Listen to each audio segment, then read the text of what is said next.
Hello and welcome to a commentated game between Neo-Terran Capital Army and Starmada. This game is being played as part of the Remote Access League, and our players today are Trent from Australia and Raymond Rodenberg from the Netherlands. Um, Action is already underway, and we can see an Andromeda beginning to move. But really quickly, I will run you through each player's deployment. Raymond won the role in this scenario Mindwipe and elected to deploy second on the side that he's chosen, in response to which Trent pulled what we will call an absolute power move and decided that he would go second on the grounds that he wanted some defensive control in order to, basically, he prefers to play this scenario from the second player position. Now that information he chose to do after knowing that Raymond had Hector as the lieutenant and therefore had an extra reserve, etc., or could select an extra reserve with command tokens. But he's decided to do that regardless with his Neo-Terran army here. So having deployed first but going second, we can see Trent's army here. We've got an Auxilia forward observer with an Oxbot. We've got Fugazi Dronbot, a Squallow NCO, the Peacemaker heavy shotgun with Oxbot, which is one of the reserve drops, which is Trent's reserve drop. Another Oxbot with Auxilia forward observer, a trauma dock, another Fugazi Dronbot, and then a heavy fire team here of bolts. A bolt hacker who is the Uber hacker, a bolt multi-sniper, a bolt combi rifle, a machinist combi rifle, and then the bulletier which can core Harris into, so it can join wildcard into the core. There's also a palbot back here connected to the trauma dock. The HVT is in this nook here. Raymond deployed. He's playing a single combat group Starmada list. We've got a Cyber Ghosts killer hacker, which I happen to know is actually Lieutenant Cho chain of command. Two, I think, unlinked Kappa missile launchers. A unlinked Kappa heavy machine gun, and then what I believe is a Beta Trooper core, with two Cyclops, one KHD, one hacker, the Uber hacker. The Beta Trooper Spitfire with nanopulsar, and then somewhere around here, probably Parvati and Hector. Assuming that I haven't misread Raymond's deployment. Yep, there's Parvati and there's Hector just nooked in here. Now, Raymond's reserve drops were the Cyber Ghost Killer Hacker and Andromeda. And this is basically the big risk play, playing against an army that has access to Andromeda that Trent bore by choosing to go second after losing deployment, which is that he does not get to counter-deploy Andromeda, say, with this Peacemaker. And so she's landed straight here on the edge of the deployment zone. And she's moved up to have a crack at, I think, this Bulletier Spitfire. Trent's just dropping some dice in to take this face-to-face roll. Now, I'm not sure if she deployed in cover. Looking at the deployment line, it's possible that she didn't. But I think... Yep, no, so Andromeda has won her face-to-face roll here with the Bulletier Spitfire. Now this is not going to blow the game open by itself.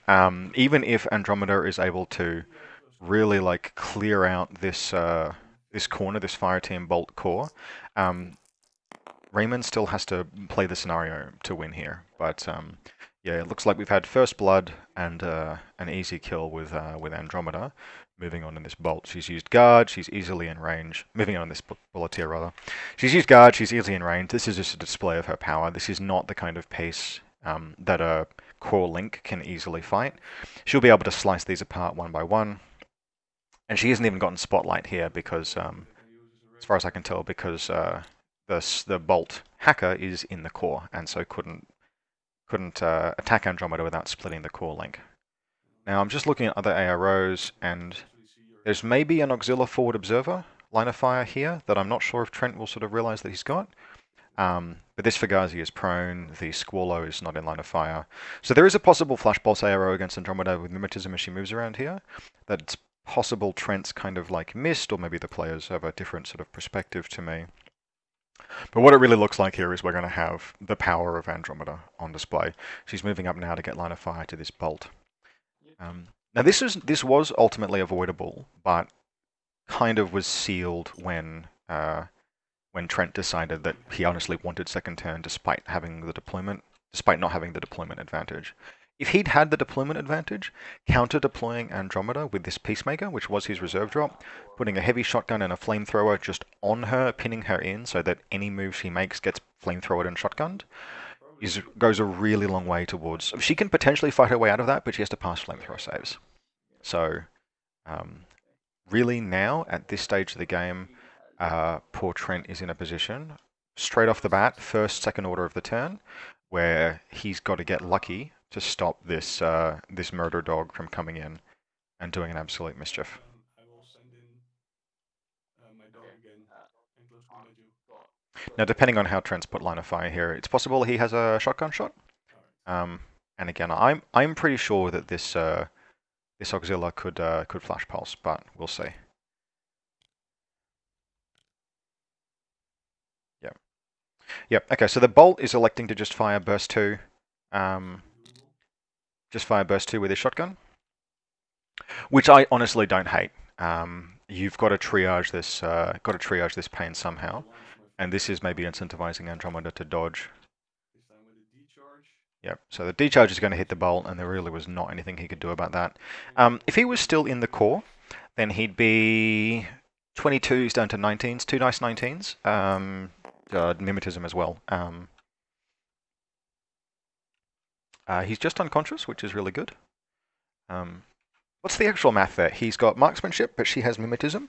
His PS 13 goes to 16, goes to 22 with a shotgun at close range, which is just phenomenal. But then back down to 19 from the mimetism, yeah. So he could have rolled 2 dice 19s, but he elected to roll 2 dice, or just roll 2 template hits, and it actually has absolutely paid off. So Andromeda has not passed one of her 2 saves, and actually, clandestinely, to the audience, I'm really glad that she's dead, because frankly, this might not have been a fucking game otherwise. So that was a really good move by Trent to triage that position. This decision Trent made to the cowabunga move to deploy first, go second, could have resulted in really horrific casualties, actually. And frankly, this still sucks. The Bolt team being reduced to a 3-man and the Uber hacker dying is a blow, but it's not the end of the world. The Squall Loss is still intact, there are still a bunch of Fugazis, etc. And the Squall Loss being intact especially is pretty relevant, because there are some pieces that Raymond has out that the Squall Loss could potentially really run the table. Raymond really has only spent 2 orders. He spent his 2 Strategos Lieutenant orders. He had 2 ships from him. Raymond still has 8 orders with which to play this turn. But what he can't do now, fortunately for you, the audience, who are hopefully looking forward to a reasonably interested commentated game, he doesn't get to just kill the entire bolt link, and that's the game. Which is good, because I'm pretty sure this bolt with a combi back here is the Lieutenant, and was, after the sniper died, would be second on the chopping block. So, look, well triaged by Trent there. Sucked it up, put his bolt hacker straight in the decharge, straight in the dog's mouth, in order to stop the run. And it was the right call to make, because it has. So Andromeda's comfortably paid for herself. 2 orders, 2 kills. Those can actually be revived by both the Doctor and the Machinist, but I think that was honestly as good as you might feasibly have hoped in terms of stemming the tide here. Could honestly have been much worse, and my personal advice, if I was in Trent's position, and if I was going second, like if I had a Starmada opponent, or a Phalanx opponent, or a vanilla ALF opponent, and they elected to deploy second, just don't ever give them first turn off of a deployment advantage. Because if Andromeda doesn't get counter-deployed, the damage that she can do with guard, decharges, DACCW can be absolutely catastrophic. So what we can see here now, yep, is the Beta Trooper core is moving out, which was expected. We could have seen a turn where Andromeda literally just spent all 10 orders and killed, I don't know, like 8 things. But there has to be a play at some juncture to actually press the buttons. And this being Mindwipe, there's a lot of advantage to be had in your first turn, if nothing else, securing one button and then making the other button tremendously difficult for your opponent to get to. Oh, you did that one. Now, I'm not sure how much capacity Raymond's list has at this juncture to... Raymond's list, how much capacity Raymond's list has to lock an objective down, particularly because there is still a Squall Loss on the table, and there's a Bolt Sniper on the table. but he's certainly got capacity to press the button, and he'll probably go for the one on his left. Not dead certain of that, but this bolt sniper is very nicely positioned to get line of fire to the console on Raymond's right, which means that if he wanted to, and there's also there's a hacking arrow, there's a flamethrower nearby. If he wanted to go for this console, that would be the most challenging. Now, in terms of specialists and just thinking ahead, it looks like the auxiliary forward observers, or maybe even the Crabbit, are going to be the ones now looking to push buttons. Which does actually make it really nice. If Raymond can get this console, then for Trent to get an easy button push, he's got to almost decamp this machinist. But it's an interesting choice. Yeah, no, he's coming around towards the one that he can access. And a thing actually to note about this move is that we can see here there's this alleyway. These two buildings, there's plenty of space to maneuver in between them. And the buildings cast a fairly broad shadow, but leave long lanes.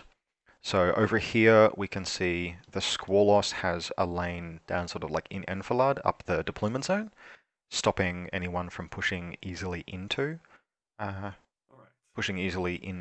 NCA deployment zone, which Andromeda bypassed by just hard rolling her 16 and landing in exactly the right place. But this alleyway here will offer some interesting engagement opportunities if Hector and the Beta Trooper get into position.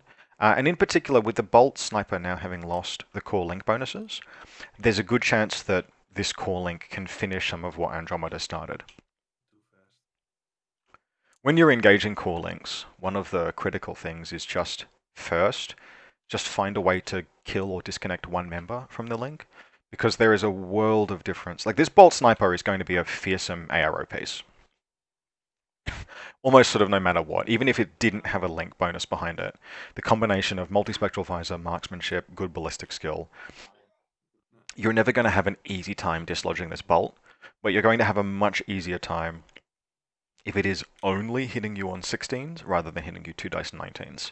There are just situations where, like Hector, for example, can take a long-range fight at 32 inches on 4 dice 13s with plasma rounds, but there is such a gap between if the bolt has so many numbers it can roll on those 2d20s, anything from 14 through 19, which forces Hector to be, if you're taking the fight, for example, forces Hector to have to roll a crit to win the face-to-face roll. You can sort of consider that like the margin of advantage, and margin of advantage is something that you always want to think about. Whenever people talk about burst being the most important characteristic of a weapon or a face-to-face roll, it's not wrong, but it also isn't the entire truth. And there is a limit to how much burst can make up for a really strong margin of advantage. And margin of advantage grows more powerful the more burst you have. But firefights and gunfights and a model's ballistic skill capacity increases multiplicatively. The better the stats you're rolling, the better it is to have more dice, and vice versa. But if you are, then the archetypical example, of course, is if you're neg 12 and reduced to ballistic skill 0, it doesn't matter if you burst infinity. A total reaction bot that's surprised in bad range by a thermoptic camouflage marker could have a billion bursts and it would not matter because it can't physically hit. And that's your sort of test case on why burst is important, but burst is not important alone. And that burst's value increases as ballistic skill mods, etc. increase. Anyway, all of that's a really long way of saying it makes a huge difference if you can just break a core link down to a 4-person team before you go and engage the big heavy piece. And Raymond is probably going to have to engage that bolt at some juncture, if only because it's a target of opportunity. And it looks like he might be going for a fight with it from somewhere close to the deployment zone, but I'm not sure it's positioned so that it can see this sort of pagoda entryway. In any case, so the first thing that's happening is that this team is moving forward. The Psychop hacker will be attempting to punch the console. So there's just some maneuvering.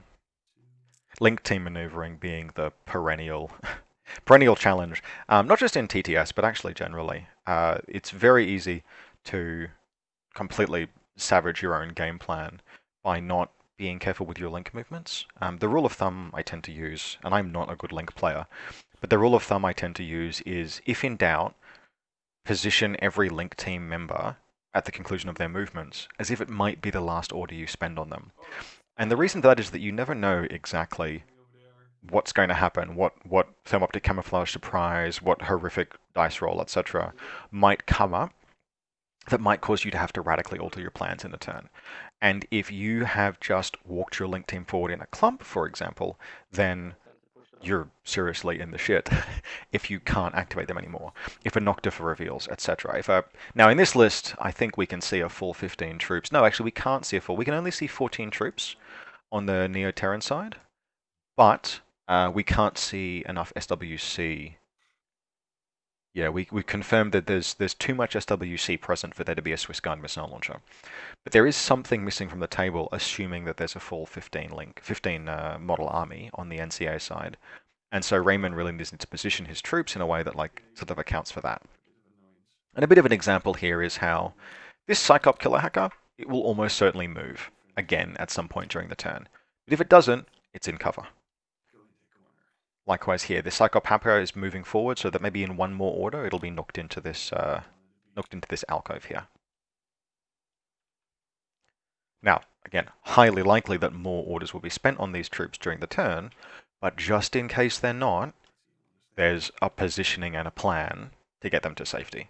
Now, I'm assuming that Hector is not going to end his movement there, but in any case, I haven't yet seen a roll, but I assume that we're going to quite shortly to determine which of the servers is the one that the Starmada force will be attempting to push into.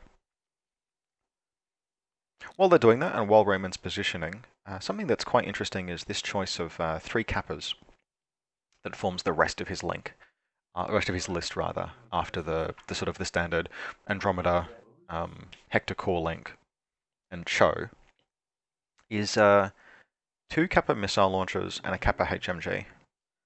Now, you've got SWC because Hector is a 0 SWC monster. And so there's this interesting, what do you do with the rest of your points? And Hector's list goes to a full 6 SWC. And these Kappa are linkable. And they're also core linkable by having the Cyclops and Parvati. Having the Cyclops and Parvati attempt to join the core, which could give you some kind of it gives you both a core linked HMG, which sometimes on some maps you might just need, and it also gives you a 2 core linked missile launchers, which again on some maps you might need. We have a Starmada player locally. He does articles and battle reports for the Wargames analysis website Goonhammer, and he plays Starmada quite aggressively with a very similar core, with Parvati, with Hector, with a beta trooper. It's just exceptional. His answer to the same, what do I use my last few models for, is to take a Paul Blart Mall Cop Harris, a Bluecoats Harris, because they are, in the same way that these Kappas are a potential long-range ARO option, they are a really good short-range defensive team for securing your deployment zone. They're very, very hard to kill in melee. In fact, most expert melee troops can't fight a Bluecoat in CC because of Natural Born Warrior and a Paralysis CCW. And also they're just packing adhesive, tons and tons of adhesive. So Harris linked Riot Stoppers and adhesive launchers, which means that there's really not anything that can just walk into them and dispatch them easily. You almost always have to trade something to clear out a Bluecoat Harris to push into the meat. And a lot of times you're kind of just reluctant to, because you don't want to get your troop that you have extended all the way to the enemy deployment zone. You just don't want to then have them just stop because they've been double hit by a Riot Stopper. All right, so we've got a 5 for the console and selection of server, which depending on, it'll be either this far left or far right one, depending on how they've gone A, B, or C. In In this scenario, it goes 1 to 8, 9 to 16, 16 to 27, that's 28, and then 29 and, sorry, 28, you know what I mean. 19 and 20 are player's choice. All right. Okay, so we've got some action here. Beta Trooper Spitfire is rolling up the guts. Now, there's a Squalus here, but he won't have line of fire until it crosses past this path. So this Beta Trooper core linked, plenty of guffs behind him, set up to engage this bolt. Now, this face-to-face roll, because the bolt is a bolt and is an amazing gunfighter, is going to be something like 5 dice 16s to 2 dice 16s, because even without the core, the bolt still has marksmanship and is still BS 16. But this is a pretty good face-to-face roll. It's not quite close enough to bring Hector in, so I kind of respect the choice to use the Beta Trooper's longer range, and really sort of there's nowhere else that you could or would position these. Raymond's got 2 orders after this, which means that he really wants to kill this and then kind of figure out how he positions defensively. There might be just a little bit. Ooh. We're getting some weird audio bleed.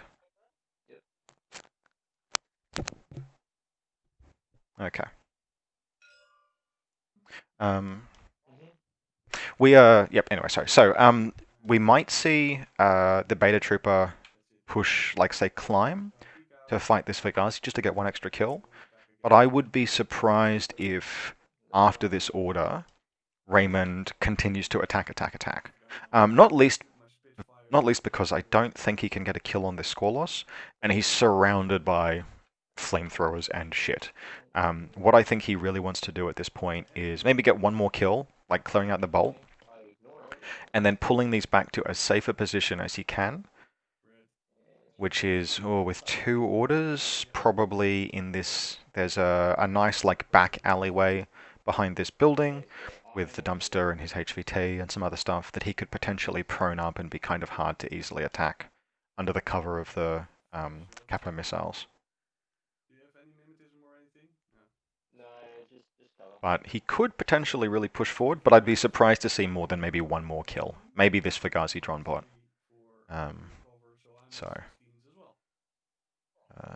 We'll just see how this resolves. And while they're doing that, I am going to check ITS to see if Raymond has done himself out of a thing. So 14 is the best roll, equaled by a 14. So we've got a tied face-to-face roll. And with 2 orders left, I think what Raymond does is he pokes out to take this fight again, but begins to really just back the truck up.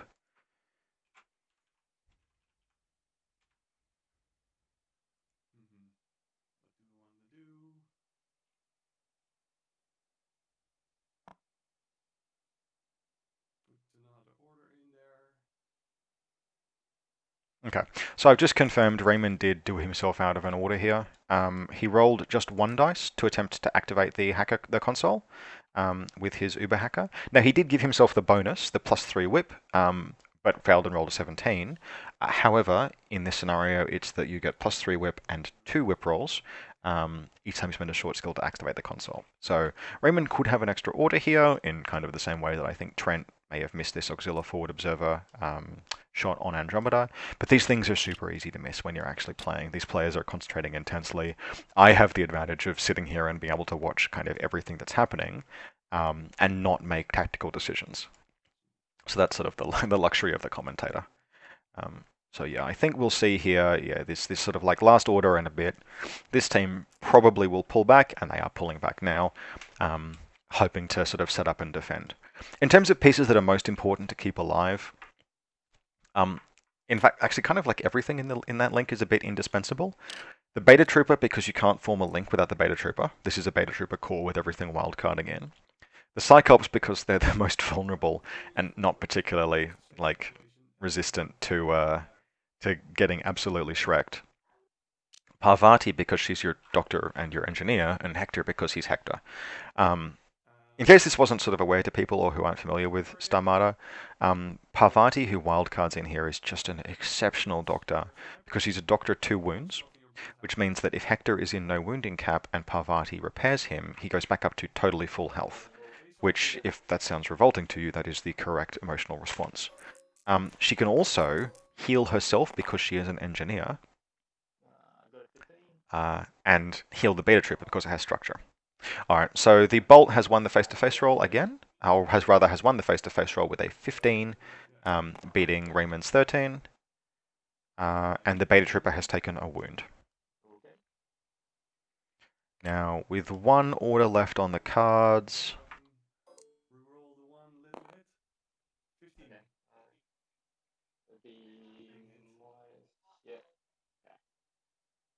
oh, they might just undo that. Oh, you're solid. I'm not sure what these one dice here are, although I think Raymond rolled one too few dice. Alright. Not actually sure if this beta trooper is supposed to be wounded. Raymond only rolled 4 dice in the face-to-face roll there. Spend my last order on the group. It's a little bit tricky to see what's actually going on, but that's okay. So this is the last order, and basically at this juncture, Raymond has to get this team to as much safety as he can. Wouldn't actually be terrible to retreat this beta trooper up onto a rooftop. I don't think there's a ton that can get to it if it's prone up here. But it's going to be a challenge. I think what he needs to do is just lock down this alleyway, take as much cover as he can. Maybe try and get Parvati into this back alleyway here in the full cover of these buildings. But we'll see what he decides. So that means that Trent's going to be going into his second turn, actually really only down 2 troops, which frankly is lucky.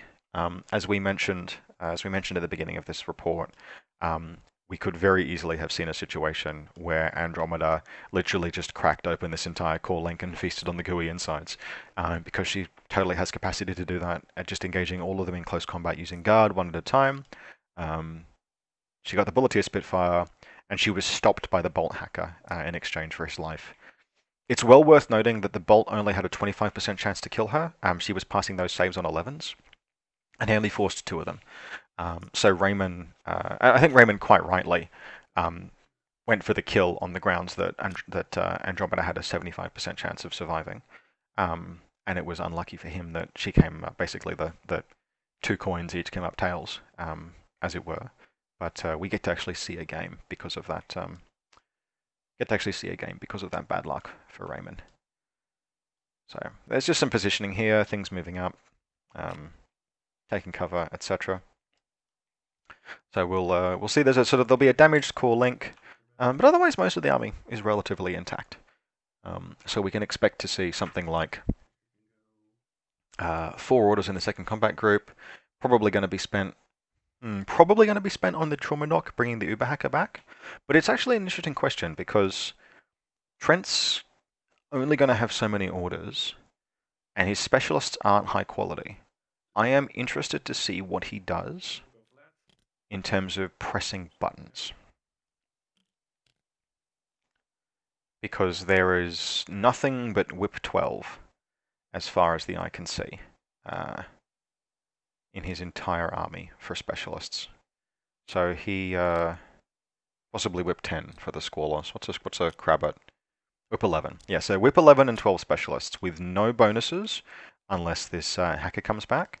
And if the hacker comes back, it has an extremely long walk to get to this console. Which means that basically it's probably going to be this forward observer that makes a run for it. And if it's that forward observer that makes a run for it, he's got to, yeah, there's going to have to be some things cleared out. This Squallos is probably going to have to take some gunfights, and it's probably taking them at bad range. Because as soon as it breaks this cover next to this far left console, there's a Kappa missile launcher in the distance. It's almost certainly a 40-inch face-to-face roll. Or at least more than 32, I would reckon. And if it comes out this direction, it doesn't actually... To clear off the 2 Kappas that are... Yeah, this is an interesting conundrum. So 2 Kappas are watching this console that Trent has to press. One of them's got like a line down through the pagoda overhang, and one of them's got a line down over the top. It's maybe possible that there's like some sneaky business coming up the left, but it looks to me like these need to be cleared off. unless the players agree otherwise in terms of like maybe they agree that this gap between the gate, the Kokyo gate and the District 5 building, sort of maybe they agree that there isn't a gap, although it certainly looks like there is and there is meant to be, which means that for a specialist to make this run, the score loss has to clear off ideally both of these kappas. Now they're totally unlinked, but if the score loss comes around this alleyway on the left side of the NCA deployment zone, he's fighting one and then the other at bad range. Pausing here just to note, this is a good example of what I mentioned before, where Parvati is amazing. That Beta Trooper got a little unlucky, lost a face-to-face roll with a bolt, took a wound, she's just fixed it up. Beta Trooper has structure, she's an engineer on 18s no less. And so this link is now fully fighting fit. And I think the hope on Raymond's part is going to be that this link survives chiefly unmolested because Trent has to push buttons. Now we'll see. He's got quite solid, solid-ish defensive positioning. The main thing to note is that the entire link is looking up this alleyway and down this street toward the Neo-Terran deployment zone, which is all well and good, but there is a drop troop. Now the drop troop won't be able to close on them until those kappas are cleared off, but that's a very relevant point to note. I think those kappas are quite well deployed because they're never going to be in a position where the bolt, as far as I can tell, the bolt's never getting a line of fire to them.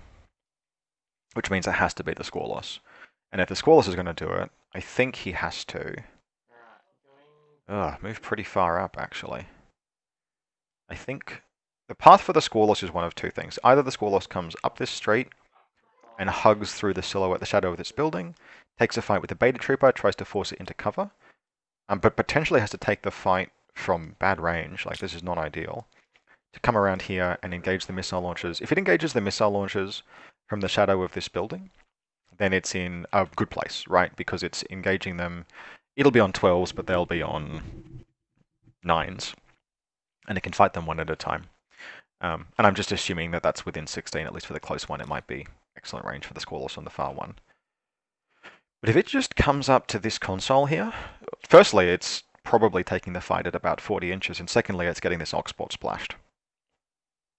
So we will see what Trent elects to do.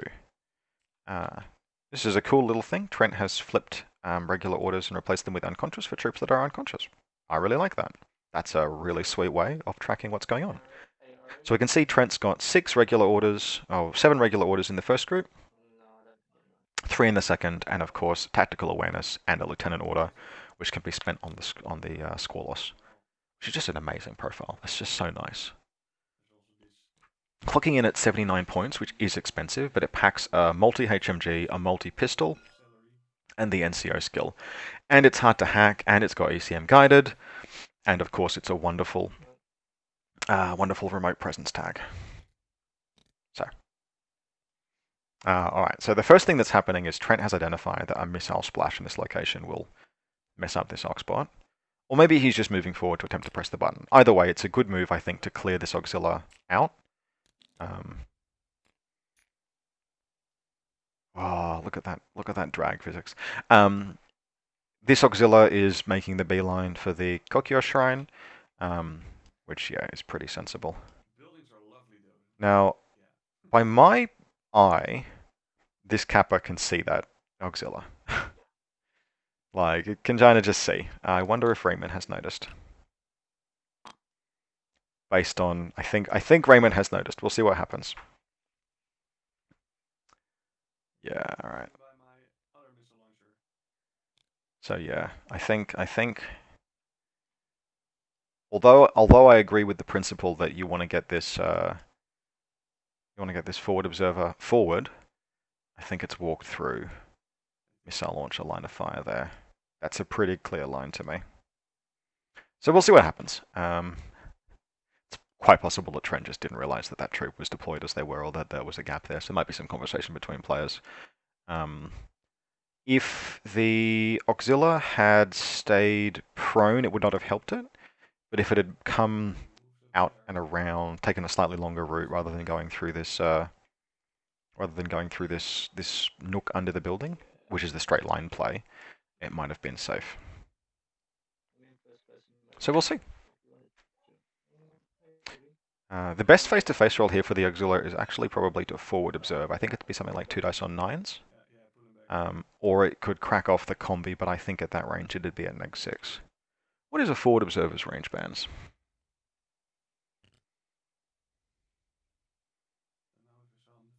It's -3 from 24 to 48. Okay, so he'd be -6. 2 dice 6s, 1 dice 10 to dodge. Ah, okay. Raymond is being a little bit of a gentleman and they're just being like, oh, hang on. Yeah, they're just explaining where you can see and what's going on. Now, I don't know if the auxiliary was deployed in line of fire, although it was pretty close. But there'll be maybe there's some way that, even if nothing else, the auxiliary could probably cautious move. So I don't think it was in line of fire when the Kappa was deployed.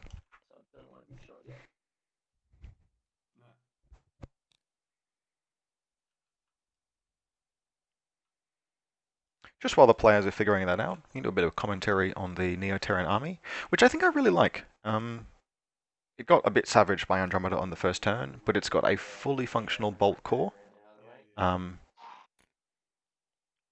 including a linked bulleteer. It's got Fugazis, the Squallow. It's got a Garuda forward observer, which is a wonderful model for 20 points, and then a trauma dock with Palbot, a Peacemaker, and 2 auxiliaries with FO.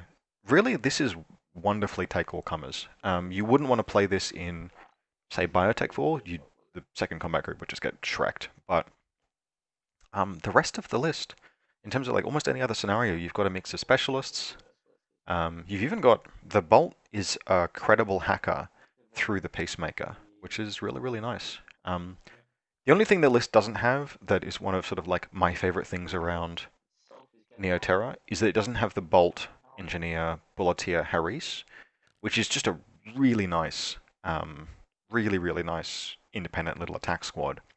But practically speaking, if you've got a Squallow, you can't quite afford it. If you've got a Squallow and a Bolt core, you'd have to downgrade that Bolt core to something different. You'd have to run a Fusilier core, maybe with, say, an Orc. Let's just check to make sure that Orcs can actually join. I'm not actually sure Orcs can join a team of Fusiliers in Neoterra.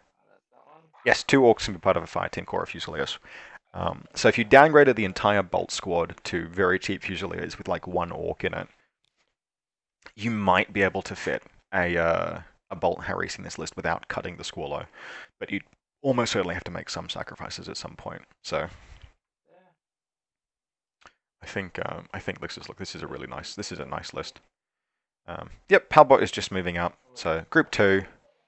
Yeah, so it looks like the auxiliary's just been put back where it was, and the Trent's just flipping back over to activate the core link and pick up the Bolt Uber hacker, who frankly was lucky to survive. That thing got hit by a damage 15 decharge, but it did make 2 of its 3 saves on like 15s or something, 15s and 17s. All right, does the trauma dock? It does. That'll be 1 command token. And again, there we go. So 1 command token left for the Neoterran player, but the Uber hacker is back up.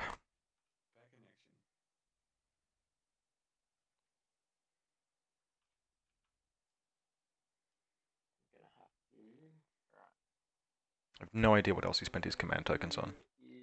Possibly moving this auxiliary that he's looking to have a run on the console. Actually, I think, yeah, he will have moved this auxiliary into the primary combat group.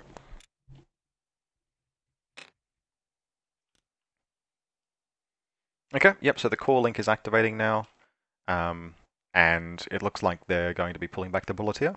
This is a really interesting play. So what Trent is doing here is just resetting the game state, as far as I can tell. I mean, I think he's moving this core up to repair and then relink with the bulleteer. This is something that the game will sometimes put you in a position where you can do, where your opponent has attacked you, and they've done damage, and you are in a position where you can devote considerable resources to recovering all of that damage. Hackers Land players will often find themselves in this situation where, like maybe for example, a link A Link gets shreked by a shotgun and stays alive, and you have a doctor that can fix everything up, but it'll take you 4 orders. Just pausing really quickly. I think the Bulletier has been euthanized. It has, yep. So, and for visibility there, what happened is that in order to save orders, he moved the machinist out and fired Gizmo Kit, burst 2, needed 15s, rolled a 17, and that meant only 1 hit the Bulletier, and the Bulletier is only Fizz 10. I am not sure that was worth saving the 1 order, because the odds of getting the Bulletier back by engineering, even with 1 command token to reroll, much higher. But I suppose from where Trent is sitting, he only had 1 command token left. Reforming that link would be the last command token, so functionally it was 2 dice with Gizmo Kits or 1 dice otherwise. But models do rejoin links organically in the order phase, in the next order phase. It would have been a long time waiting, so I kind of get it. Anyway, so back to what I was saying. You're sometimes in this situation where you can choose to devote considerable resources during your turn to recover the damage your opponent has caused. And it's an interesting question as to whether or not it is the right thing or not, because obviously you're not gaining forward momentum, but your opponent has expended a whole turn doing damage to you and may have accrued damage themselves. So what is the right thing to do? What are you actually what's the play? What's the... And making these judgment calls is really, really interesting. I've had games where I've had a Bakunin player roll into me, sacrifice Brander Castro to knock an entire Link unconscious bar an Asawira Doctor. And I spent almost my entire subsequent turn, having the Asawira patch everyone up. It took 4 orders because I had to recover an entire Link. But it did, and Brand was dead. So, and my Link was alive at the end of that. So, what was the value trade? And one of the main things to remember when you're considering this is that your opponent's first turn offense is almost never going to be as...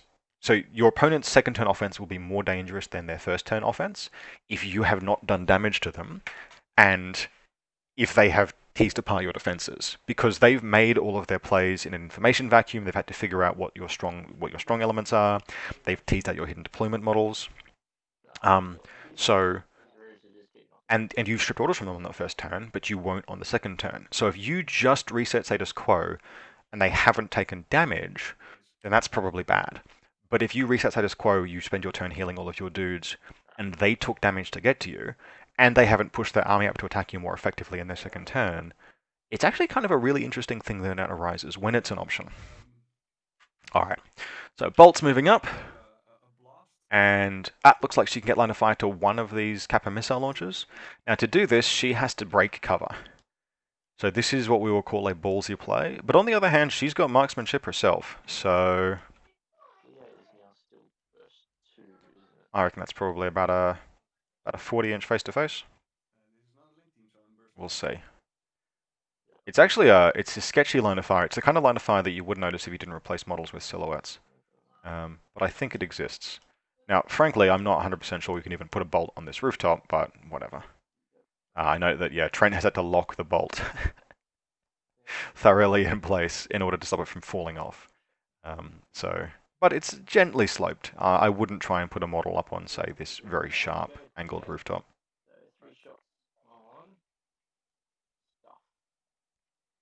Yep, 33 inches. So if Raymond gets lucky here, then that's really fantastic, because obviously that will, crank the bolt. Armor-piercing explosive, no cover. But this is going to be 1 dice 15s to 3 dice 16s. So good chance of a win here, but this is a dangerous face-to-face roll for Trent to take. But I respect the decision to do it. I think it's perfectly serviceable. 1 order, take the roll. Clear out this missile launcher that's really doing you a mischief. Alright, there's a 10. Oh. Okay, so the worst has happened. Also, there comes a blast. Do I hit the hacker? Yeah, nothing will be hitting the blast. It can't propagate off the roof. But the armor-piercing explosive shot. No, the blast is now flat on the ground. I might just jump in here. It's also, Just to jump in, guys, the blast focus will emanate from the base of the model. There's no way it could hit anything else, because it will only hold the angle of the roof.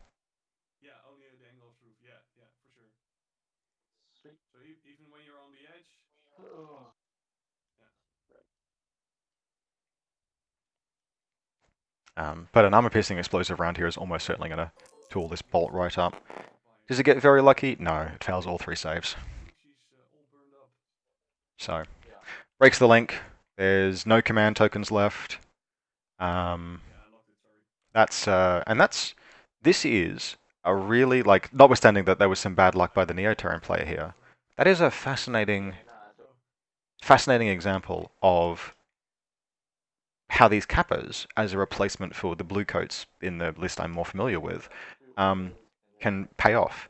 Those long-range AROs supplement the defenses on the core link, kind of like, wow, nicely. So at this juncture, basically the Squallow has to get work done.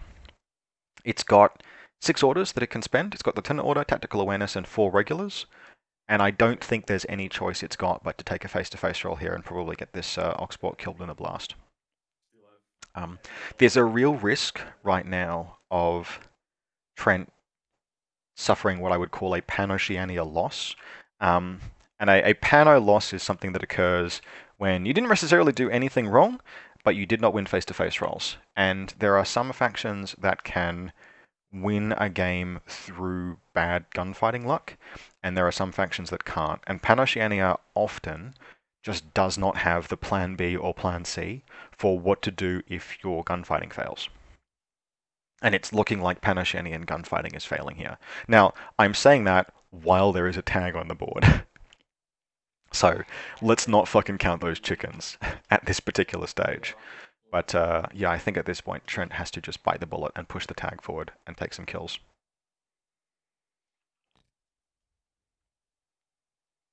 Let's see what he does. Hey Rob, are you also getting Trent with a bit of a bad reception? I may have just been asked a question by the players.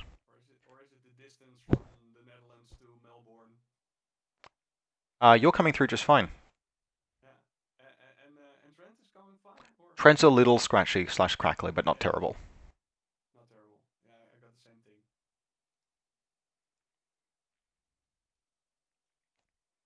Okay. So what I'm worried about here is that Trent is just going to be non-committal, and I think that's a mistake. This forward observer is moving, but yeah, what needs to happen is really he's only got so many orders left. He needs to clear out these Kappas, strip orders away from the core link before he can push forward, and establish the score loss in a dominant position. Because he's lost, and probably get some suppressive fire going if he can otherwise, because he's lost the initiative with these gunfights having fallen apart on him. But an auxiliary is moving. Honestly, could be as part of an attack. There is nothing wrong with attacking with Oxbots. But that's probably a group 2 auxiliary, so he's just spending the order. That's actually totally reasonable. Oh, he's placing a repeater. I've learned a thing. I had forgotten. Actually, sorry, I did not know that and the army list is right here in front of me, that in N4, forward observer auxiliaries have picked up deployable repeaters. That's very cool. So he's moved forward to place this. It's hidden behind this bus. That suggests to me that this server is the middle one, which does not line up with the roll that I saw Roman make, but I don't know. We'll just see. So, Bolt Hacker doing a move. Oh, that would be spicy. So, if the Bolt Hacker moves up to this alleyway behind these Kokyo quarters, it's in zone of control of all of this stuff. But in particular, it can probably isolate Hector, as in find a way to get just Hector in his zone of control and Oblivion Hector. That's not actually going to massively disrupt Raymond's plans because he's got Chain of Command and Parvati can just fix Hector. But it does functionally knock 2 orders out of the Starmada order pool because Hector was a Strategos, and when Cho becomes Lieutenant, she's not Strategos, she's just a regular Lieutenant, which means that rather than potentially having 11 orders next turn for Hector to go crazy with at the head of a core link, he'll only have 9, which is plus the 1 he'll need for Parvati to fix him up. Now that said, that's a hard ask. Hector is rolling on a much higher whip than the Bolt will be. The Bolt will be looking for a 9 because of Hector's Tinbot, and Hector, of course, is a whip 15 lieutenant. We'll say. Okay, so he's not doing that. I was completely wrong. He's just moving forward. Nope. I mean, he's gonna get to this alleyway and what? Fight the beta trooper? Ah, placing an EM mine. That's cool. Yet more equipment. Again, we don't have an NCA player in Canberra right now because he's playing Starmada. Um, that's an interesting little option of opportunity. And again, it makes me think that this central console is the one that they are rolling on. And whereas I thought it would have been on a 5, it would have been one of the ones on the outside. But regardless, an EM mine is a very nice bit of defensive kit. Now, of course, Parvati's presence means that she just fixes anything that takes damage. But you don't have unlimited command tokens to reform links. Although Raymond does have 4, so he's pretty okay. But that doesn't hurt. That's kind of cool. And of course, as well, you can put the Bolt Hacker in a position where it's hacking things that the EM mine is detonating on. Now, that said, there's going to be a killer hacker around here somewhere that will probably do. That's a killer hacker with a link with a tin bot. That killer hacker will really mess this bolt up. And more importantly, if this core link moves through this Kokyo wall and Kokyo gate, it's got some savage enfilade fire. It can take this bolt down easily. It can move up here. It can kill stuff. And really, it's not until this point here that it gets line of fire to the score loss. Which will be more than 16. Just barely, I think. I can't measure it. I'm a spectator in the game. But no, we'll see. Only a few orders left for the NCA play here, so we'll just see. Looks like he's choosing not to engage aggressively and just set up a defensive cordon. I think he should have taken a fight with the missile launchers. You just got to win those rolls, and then pull the score loss back and go into suppression. But this EM mine cordon is pretty interesting. Let's see how it works.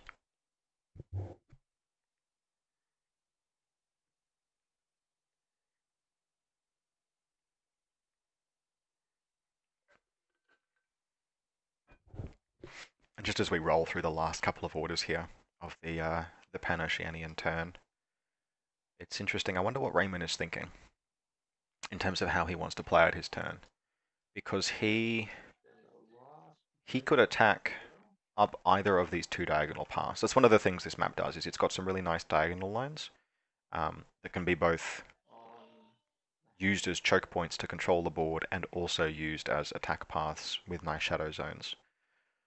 He could optionally just push the link straight up the alleyway and make a run in a pretty straight line and just kind of like clear out the mines, push on through. And if he does that, he can take a face-to-face roll with the score loss from this corner here.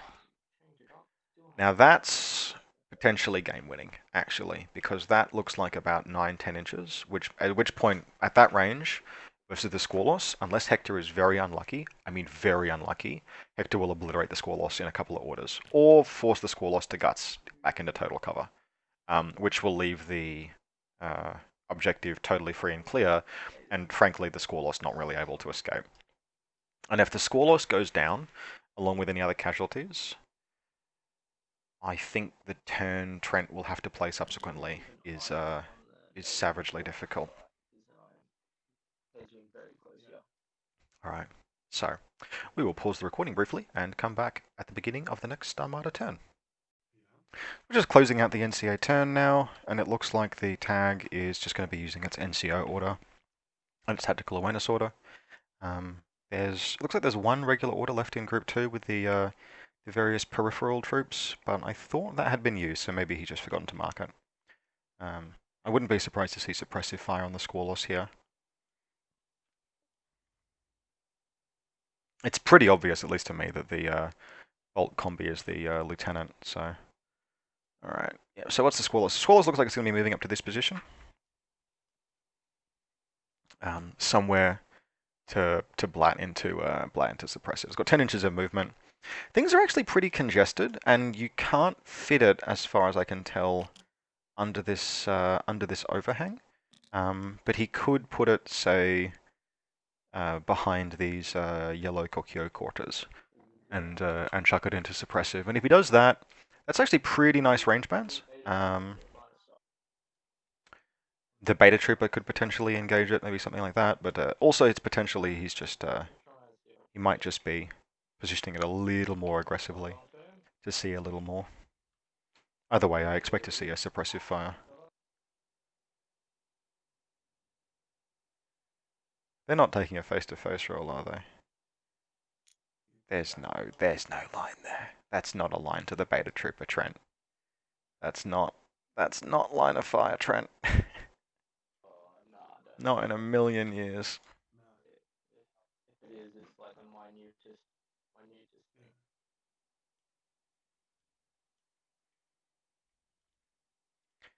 That Squallow has line of fire to that beta trooper. Then Raymond is being far, far more charitable than is reasonable or sane.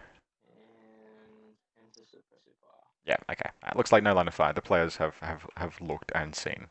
So yeah, Squallow is going in suppressive fire, which gives it a nice line. Basically, it's fully covering the server, and that's kind of going to be the last functional order.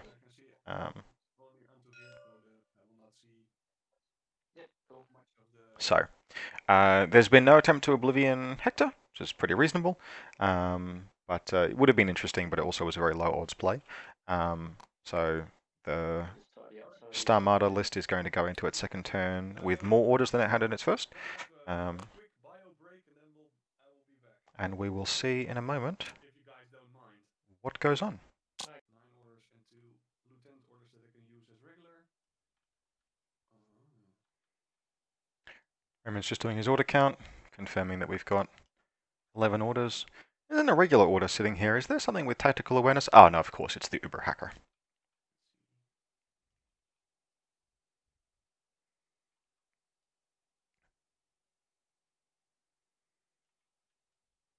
So plan of attack. The Squallow is in suppressive fire, purplely marked with a token. And there is just an absolute fucking ton of defense. So to recap the position that the NCA player has established, we have 3 EM mines, a deployable repeater, a hacker who I assume is meant to be prone, although it is presently standing, but I assume that's meant to be prone. An Auxiliforward Observer, admittedly somewhat in the open, an Oxbot, also somewhat in the open, and then a Squallow in full-on suppressive fire with pretty good range bands. Not perfect range bands, but pretty good. It's also in a really good defensive position where it's going to be almost impossible to stop the Squallow from having cover. You'd have to approach it from its left side to strip it from cover, which Raymond is not positioned to do. So I think Raymond has the tools to unpick this, but he might need to take some time doing it. The other option he has, and this is a kind of like weird and gamey play, but he could just hunt specialists and set up to completely stop Trent from pushing that button. And the reason is that that's a tiebreak. If Trent doesn't push that button, Raymond's hunt is classified. Raymond's pushed a button.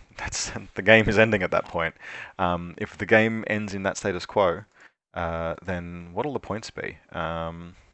It'll be something like 6-3 Raymond's way. Raymond will have 1 point for activating a console, 1 point for having no servers destroyed, 2 points for having his rogue AI alive, so that'll put him on 4, and 5 for the classified. So Raymond can win the game with the most tournament points possible by having the game stall out for the rest of time. Now, probably not going to, and actually he can, if nothing else happens, and even if Trent manages to push the console but not kill anything, then that's fine as well. So Raymond will also win if he kills all of the remaining models that have anti-material weapons. Now, that's actually something that is occurring to me, is that it is a serious challenge for Trent's army to actually kill a console. It's not impossible, But if you look at the pieces he has available, he's got a machinist with decharges, CC13. He's got his bolt uber hacker Oh yeah, that's with also 12. wish listing right now. Wish listing. And the only other thing is the Squalos NCO multi-pistol, which is Going round. damage 12 or 13 in CC mode, because the tag bonus doesn't apply, which is probably actually the best bet. It's not actually terrible. It's actually surprisingly like a multi-pistol, packs in at damage 13, making a CC mode is damage 13 as well. So 2 damage 13 hits on CC 18 with the score loss. Might take like 3 orders, might take like 4 on the outside, but a score loss, realistically, a score loss can crank a one of these consoles. It's actually a really good choice for this scenario. Because anti-material classical weapons are not super common in NCA. Like, there's the Locust. Yay! And to be fair, actually, a Locust is CC20 with decharges most of the time. But, like, it also dies because someone finds it and kills it and shoots it. It's not very good, is the Locust. It's not terrible. Like, they're better than they used to be. They're costed more. They're costed more aggressively, but they're still, like, yeah, they're still paying for CC20. Um, so, literally, yeah, literally in terms of the options available, I'm looking at the weapons now. There's Shona Carano has an explosive CCW, and can wildcard, but getting her into a list when there's no smoke and nothing to deliver her into CC. But she is a genuinely she will absolutely crank a server like straight to death. But if you aren't taking Shona Carano, then you're taking machinists or locusts with decharges, or the score loss, or your Uber hacker. Yeah, fair enough. The Squalos is an amazing choice for NCA in this mission. It's a really good, by the standards of NCA, which are not great in Mindwipe-ish in terms of being able to really easily kill consoles. The Squalos is as good as it gets for cost and without, like, because the thing is the Squalos is good and taking it is good. So, you are not suffering any impost on your list. You're not giving anything up. There's no opportunity cost taking a Squalos NCO in this mission. And you coincidentally have a piece that's really good at crossing the board. It gets 2 orders by itself, lieutenant order, irregular order, before it takes anything out of the group, and it's very fast. It's a great piece, provided that there's no like egregious hacking net. And even then, it's got an ECM hacker. What a good choice! What a good choice for this scenario. Okay, so I think a couple of orders have been spent now. Yeah, the 2 lieutenant orders have been spent, strategic orders, and Raymond is moving around. Now it looks like he's going to take some discover shoots downrange with the Spitfire, and he's looking to avoid the score loss. If I would be speaking Dutch too, then yeah, then I would have used once I use Dutch And there might be some other English. face-to-face rolls he can take as well. So I like this. I like this. He's got a nice. This is a really clean shot with the Beta Trooper, and actually is a good sort of case study in why Now to the um, repeater orders. the Beta Trooper is a good option as the link, the formed link, in this scenario, in this in this Terrific. in this mission, and that's the You pay through the nose, but what you get. the other option that you have to form a link that Hector can join are Nyokas, which are much cheaper. It's much cheaper to make a Nyoka link because there are some genuinely very, very cheap Nyoka troops. The cheapest Nyoka rocks in at 19 points, which means that the Beta Trooper is 40 for the Spitfire. So you can actually build a list with Hector that actually has 2 combat groups by foregoing all of the like Cyclops and Beta Troopers. You still take Parvati, and you take Nyokas instead, and they're just line troops kind of, with a few extra bells and whistles, and climbing plus and ballistic skill attack plus 1 damage. But at 19 points for the HRL, you've got a much cheaper core and longer range weapons to propel Hector forward. But we saw before the Beta Trooper high ballistic skill. It took a gunfight with the Bolt, and it got unlucky, and it lost the gunfight, and took a wound. Link didn't break, Parvati fixed it, the link sort of stays together, you have this robustness. Whereas a Nyoka taking the same gunfight, rolling fewer dice, heavier munitions, because it's a heavy rocket launcher, but rolling fewer dice with lower ballistic skill, you almost just don't try and take the fight. Like a Nyoka heavy rocket launcher, try and take that gunfight is really having a bad day. And there is a heavy machine gun Nyoka, which actually is pretty serviceable, but again, if it just gets unlucky, which at some juncture it will, it going unconscious breaks the link.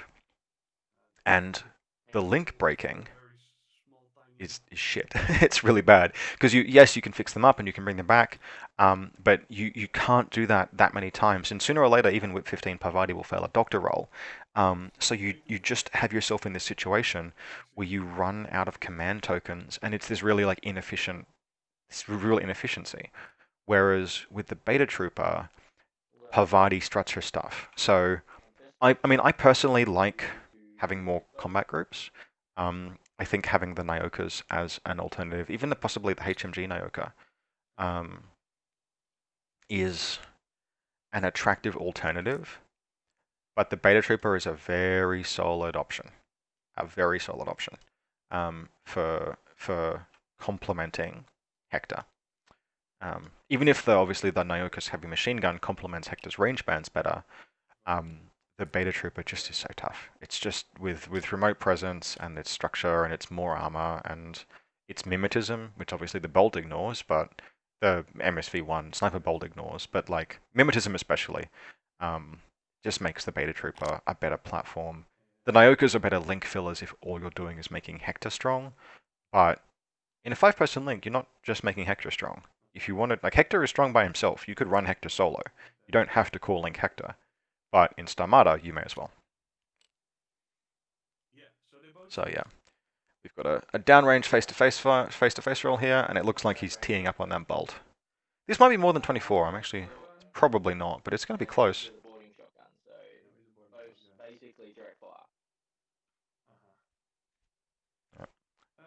I reckon the bolt will shoot back. It's only going to be it'll be 1 dice on 10s. It's not too bad.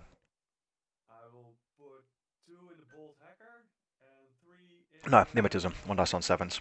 Still, it might actually injure rather than dodging on what, an 11? Maybe you dodge. Which one do you want to roll with? Ooh, Peacemaker. Does he really have that line of fire? That's optimistic. Still.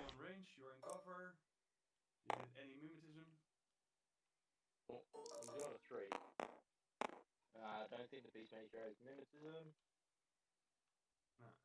So I hit you on 11. So it looks like we've had 3 shots into this Peacemaker and 2 into this bolt. I'm very skeptical about that line of fire, but yeah, I guess. It looks to me like it terminates at the building, but I could be wrong. Also remember that this objective is almost the height of a Silhouette 2 model. Oh well, players agree what they will agree. So Peacemaker gets cranked and is unconscious, and now there will be 2 dice against the bolt. That's a good kill. Good kill. That turns off the Oxbot, obviously, and really opens up this path. I reckon that's probably about 24. 23.5.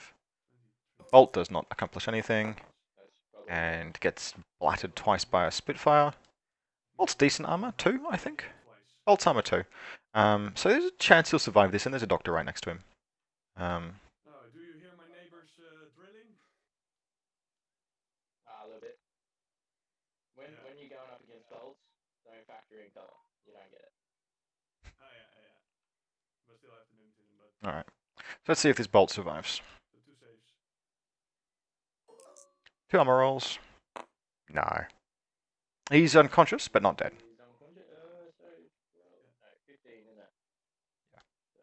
I think he was looking for 10s there to pass.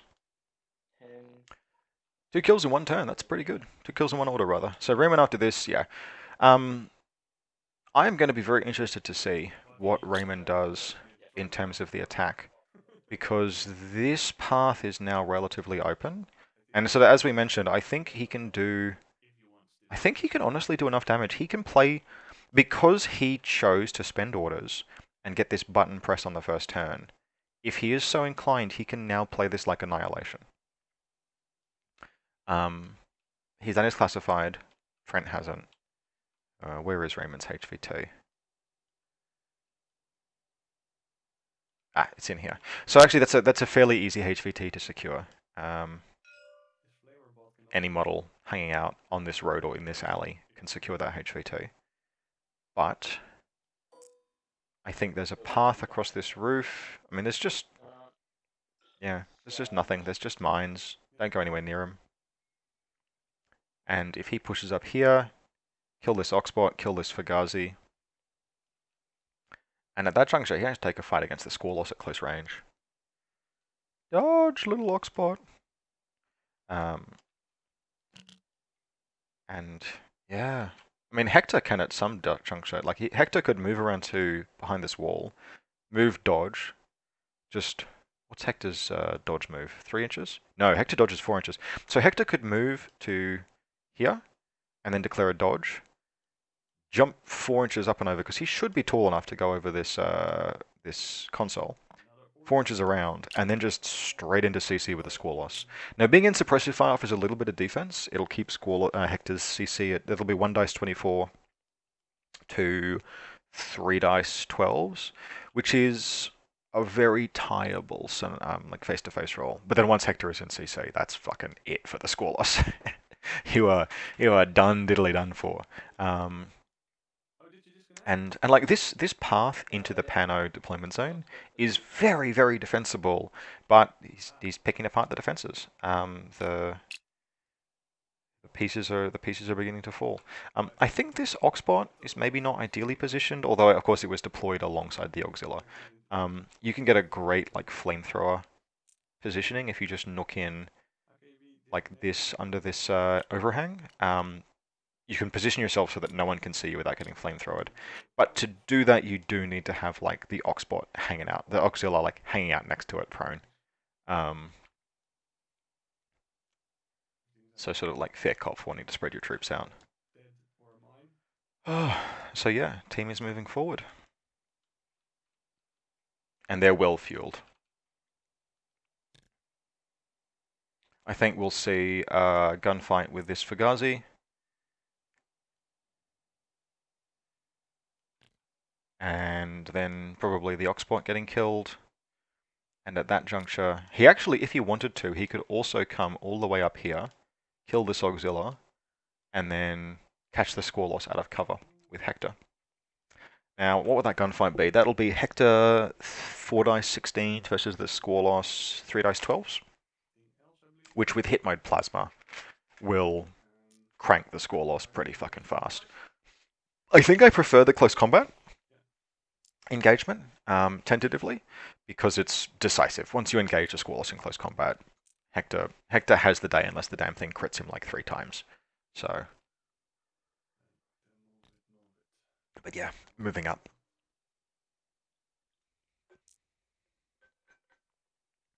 Just while this is taking place, again, as a reminder, this is a Remote Access League game. The next season of Remote Access League will include a team format, and registration is open now and will be open for a while. I think they're planning on having a fair bit of rego time because teams are allowed to be players, any number of players up to 5. Obviously, if you choose to play as a team of 1, you will be playing 5 games a week, and probably imposing on your opponents a bit because you will have to meet the time restrictions of 5 separate people. So maybe don't rego as a team of 1 in a 5-person event, but you could, or you could play teams of 3 or 4 or 5. It's looking really interesting. The community organizer for the Remote Access League is an absolute legend and is putting in a ton of time and effort. And really trying to make sure the environment is like welcoming and fun. I've been having a look at some of the rules he's putting together for how to actually make the team matchups happen, and I really actually appreciate what he's doing because it's one of those things that if you can do team games in a way that like really not saps the fun, but there's a real risk when you invent a strategic layer for a team format, which you do want because you want the teams, you want it to be meaningful. You don't want it to just be five matchups that coincidentally are happening on a team. You want there to be some kind of reason for the team to be a team and some kind of strategic overlay that makes the team fight meaningful. But if you overdo it, you end up in this horrific situation where, and the analogy that actually the organizer mentioned to me is where it's like a ballerina who arrived in the wrong car and so didn't win despite an amazing performance. You cannot have the strategic overlay overwhelm in terms of like prep and investment the actual fact that you're playing games and games are fun and that's what we're here for. Um, and so I think he's doing a really good light touch. Players will be deployed by their teams to tables, and it sounds really cool. They'll have 10 tables with missions associated with those tables. So every round your team will have 5 missions to play, and you'll deploy your team to those missions. So anyway, the beta trooper is killing some things. Looks like the beta trooper is closing in on the Fugazi. He can repeat this face-to-face roll as many times as he wants because if he gets stunned, Parvati will just fix it. That being a pretty significant change from previous editions. Stun ammunition on the Fugazi is more dangerous than a flash pulsed munition used to be. Forces 2 BTS rolls now rather than 1, but it can be repaired by a doctor or engineer for a model with for wounds or structure respectively. So, pew pew pew pew. He might be splitting burst, or he might be moving up to isolate one after the other. Okay, so I'm +3, -3 for cover and mimetism, so I'm at a base. It'll be like one dice 10s for the Fugazi versus So that'll be 5 dice 13s for the Beta Trooper. Pretty good face-to-face roll. Looks like there's going to be 1 dice going into the Oxbot. Oh, that's great. So, No, 3 hits on the Fugazi. Yeah, and it looks like the Beta Trooper has moved out and back to see the old boy. So that's an unconscious Fugazi. so Not dead because of remote presence, but unconscious. And this was a really good move by Raymond, identifying that by spending honestly like 3 orders repositioning. Frankly, like he spent 2 whole orders repositioning, and then 1 actually moving to take an attack. Ooh, the Oxbot survives and dodges. I wonder if it moves forward or backwards. Probably not forward, because Raymond could just split away from here and then around. Be pretty spicy getting it forward and then flamethrowing the Beta Trooper. that's not going to pass. Unless he's armor 5 or something. Ah, it might be unconscious. Okay, so the thing is it's not in cover. It's not actually touching because it moved. There was all of this back and forth with the Auxilia, where Raymond, you'll recall, Raymond let Trent take an entire order back with the Auxilia because he hadn't seen a missile launcher on a roof. And I think as a consequence of that, the Oxbot's just kind of like not in cover. These servers do provide cover. They're 3-dimensional, but yeah, that's fair enough. So again, a very nice double kill in 1 order with the Beta Trooper. So yeah, Raymond I think has made a really good decision here, where he's identified that although the direct path forward is to move like you have this like internal impetus to push forward, to attack, to aggress, and although he has clear paths into his opponent's deployment zone by moving up this alleyway or this street toward the enemy, by backtracking around the tall central building through this rear gate, and then taking a fight from the street that isolated the Bolt Hacker, he's really opened up a fantastic path forward into the enemy deployment zone. I've also received a message from Raymond that he is trying to engage server A, which I think is the one that he's going for now, except then why did Trent place so many mines near the other one? But that's alright. If there's a server kill on the books here, I think that's also like, that's a really nice just stitching up the game. So, let's see where Raymond pushes through to from here.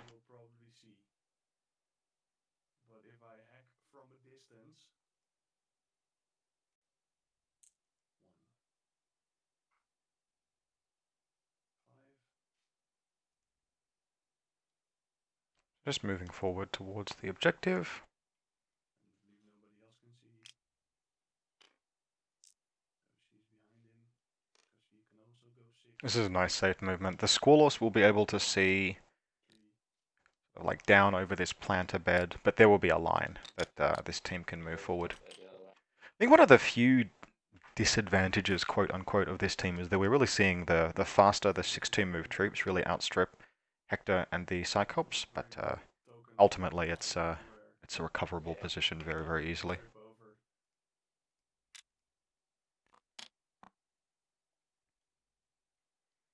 I reckon we're going to see Hector. Well, so I don't think we'll see Hector crunch. This is one interesting thing, right? Because I don't know if we'll see Hector crunch into this server, because he can't do that without engaging the Squalos. Because the Squalos can, the Squalos can see the entirety. If you want to touch this server, you are being seen by a suppressive fire tag. So there has to be some solution. We'll see what it is. Plenty of movement forward here.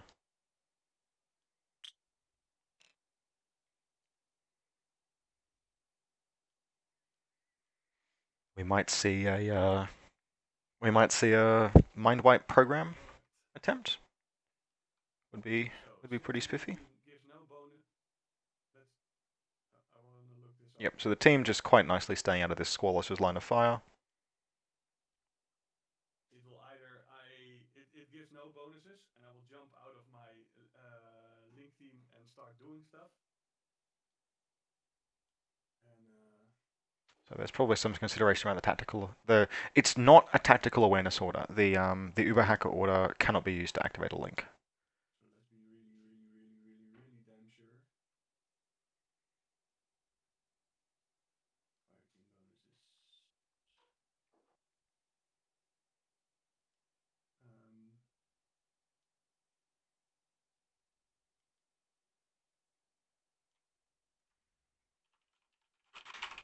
Inject the steering lever is applied on burst value to the BS weapon, including drone weapons, but excluding technical weapons.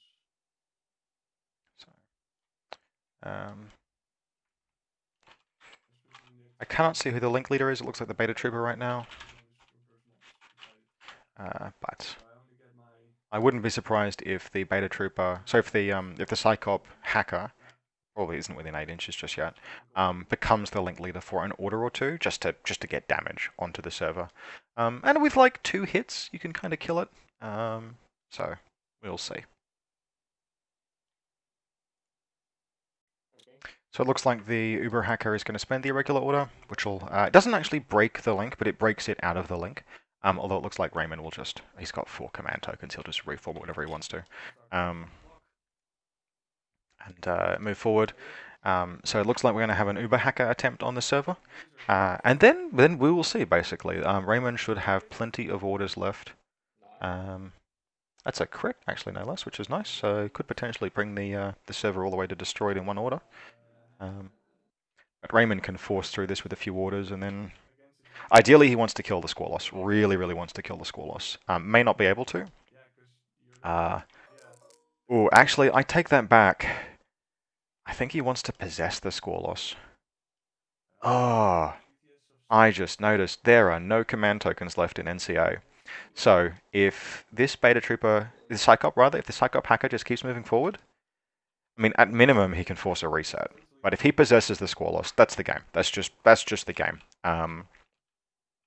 There is nothing left that can be done by NCA at that juncture. But we will see. So the Psychop hacker has managed to put 2 wounds on the objective with a crit. Pretty cool. Looks like he's going to be doing it again. But I can see a possession attempt in an order or 2. And by God, that's a swifty play. What is those? Raymond is spending orders and he's not moving the Psychop forward, which means that he may not have seen this line of play. He may be thinking in terms of ballistic skill attacks, etc. And he's actually just making... he's now whiffing multiple Whip 13 rolls. He should really, really be moving this Psychop forward, occupying this position here, and forcing the Squalos to reset out of suppression. Like break suppression, Um, yeah, so there's bad luck is happening, but there is a mistake being made here. At any point, Raymond could have reformed this link and be getting movements. Additionally, he could be going after this score loss. Now, it's not easy to hack the score loss. It's right. It's got ECM hacker. Your 10s versus 12s. But if this score loss gets possessed, that's the game because it's not getting cleared. The score loss will be possessed until the end of the game. It is permanently Starmada's. But regardless, all of these orders, right? All of these orders that are being spent on this Psychop could be on a reformed link that is moving forward or backwards, taking up good positions, because this link still needs to survive. So, like, as much as this is, there is nothing wrong with the line of play of trying to hack down the console, like at all, right? Like, because if Raymond wins the console, it kills this, he's in a tremendous position. And he has not killed it yet; it's still alive. But like he is letting this. He really needs to like rejoin this link and be doing some movements. If this link gets caught in this position, then the scoreless can kind of just kill them all, which would be bad. As much as he's done some really significant damage, he has to keep his eye on the prize, which is that there are multiple paths to victory for Raymond here, and one of them is to kill this server, but there are plenty of others. All right, so it looks like he's reforming the link. Yeah, cool. So he's reforming the link, so he will at least get some movement, which is really good. Get things set up. I expect maybe, say, Hector to pull back into this subway station, Parvati to prone around into this alcove, probably the Beta Trooper to move up here, the Psychop to move up and get into control of the Squallow. There's some, like, he can position this. This is fine. Would have been much better to do this a whole order ago or 2 orders ago, but he should at least be able to position in a way where the Squallows will spend too much time if it wants to try and come in after everything. So, yeah. Raymond has noticed the line of play just before it was too late, which is to form your damn link back up and get some free movement out of these orders. Now, he will also have one last hacking attempt on the server, which will potentially be able to reduce it to destroyed. Something to note, there is apparently a difference between the Spanish and English versions of this scenario, where the English version requires you to do effectively 3 wounds to the server, the Spanish requires you to do 2, just in terms of how the wording is written. But I think the players are playing it as they're choosing to play it consistently, which is that they will need 3. They will need to reduce the server below 0 wounds. So basically, there is 1 more wound that will need to be done to this server. This defensive positioning is pretty okay. These Psychops are in for a world of hurt if the score loss comes around the corner, but he will at least be able to be making hacking attacks during that movement. And Hector is sort of like no easy kill for the score loss, which is the main thing. So 1 last attempt. Gets the 11. So it's now, again, it's a 75% chance to score the kill now that he's landed that hit. And he does. So it destroys the server.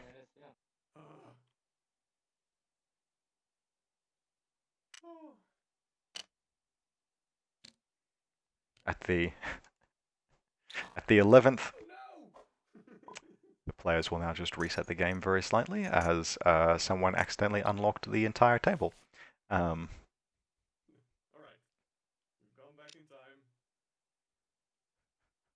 Joyous.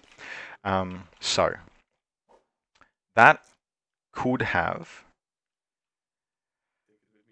have been very disastrous. That frankly could have been disastrous if Raymond had not just like tunnel vision, but if he tunnel visioned at the exclusion of remembering that he had a viable link there that needed to be moving, that could have potentially stitched up the game, or at least offered a path for Trent back in, because the way that link was positioned, I was talking about this before, right? You always try and position your link as though it will be the last order that they're about to spend, if you can. And that was a classic example of what can happen, where he had just parked them in this alleyway and then broken the link to take some hacking attacks against objective, and they were Jesus, they were fodder. They were going to freaking die. Like the auxiliary could almost have killed half of the link if it wasn't for the missile launcher bracketing it in.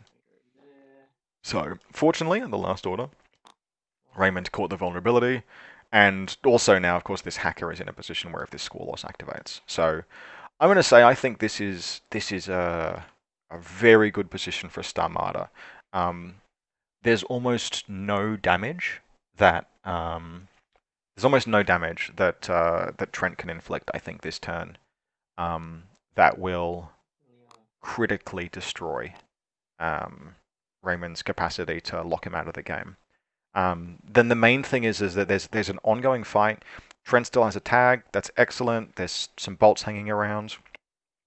But the resources Trent has to do the scenario, the number of orders that he has left, he has kind of at most 12 more orders. That tag is going to spend maybe 12 more orders over the course of the game, if I'm doing my math right. And I don't know if 12 orders is enough to fight its way clear and press a button with Whip 11 and get a console kill and get a second console kill because this was the one Raymond was fighting for. Which makes me think that this EM mine hellscape was just because it was all Trent had resources in place to do. So we will see. Yep, we'll see the trauma doc come around. So this is group 2 stuff. This is good. And she's gonna fix the hacker up if she rolls a 12 or less, because there's no command tokens left. But you know, 60% chance. Better than firing a medikit. But yeah, this is a good position for our Starmada player. The core link is mostly intact. It's in what I would call a vulnerable position, except that it's done enough damage to NCA that the resources available to take it apart kind of just don't exist. So let's see. Does the trauma doc? She does. Medically trained professional, that woman. Bolt hacker, conscious again, which is really good. I don't actually know if it was unconscious if it generates a special or regular order. I think they might be wrong about that. Because I just saw Trent flipping a regular order over. Uber hacker is granted an extra irregular order in addition to one provided by their training. See, I read that as tactical awareness, which, well, actually, sorry, it's not tactical awareness. It's distinctly different. It's got its own rule. But the model was unconscious during the order phase, which means that it doesn't generate orders this turn. Probably not hugely meaningful to the game, but something to consider. This bolt should probably not be generating an irregular order, because it wasn't, even though it is granted an additional irregular order, so that bolt has a regular and an irregular order, neither of which were generated because it was unconscious at turn start. Still not going to massively change the game. And I think actually, yeah, what's he doing? Is he flipped it? Hard to say. But yeah. So that, Trent kind of just has to, right, realistically, bail the fuck out with that score loss. Yeah. So the play, as far as I can tell, for Trent at this stage. Well, the first thing is that he should probably have this auxiliary kill this Psychop. Because that's an okay face-to-face roll. It'll be 2 dice 15s versus 3 dice 14s. Like, sorry, 2 dice 16s. Still, like, oh no, Psychops have got mimetism. Disregard. Oh, that's actually really hard. Even though you're out of cover, that auxiliary is not going to take that fight. Okay, never mind. Psychops have mimetism, guys. Look at me, looking at the rules for the things. They also have Specialist Operative and Hacker. Yes, they have both Specialist Operative and Hacker. That could matter sometimes.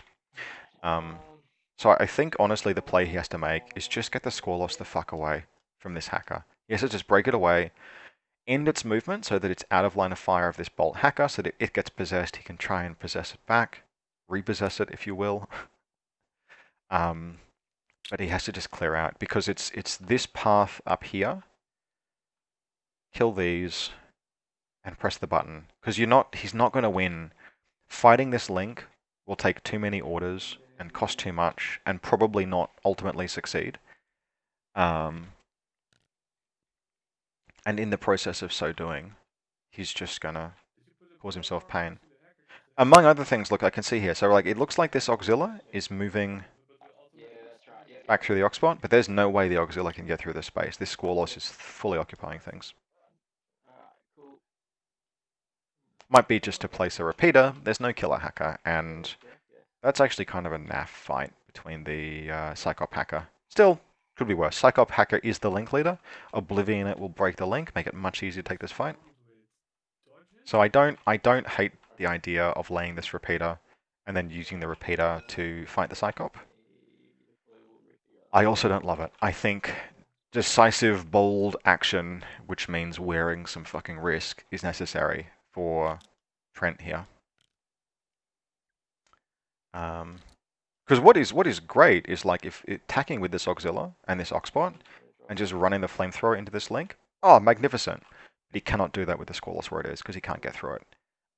Which means that he is in a position where the Squallos has to move, just has to.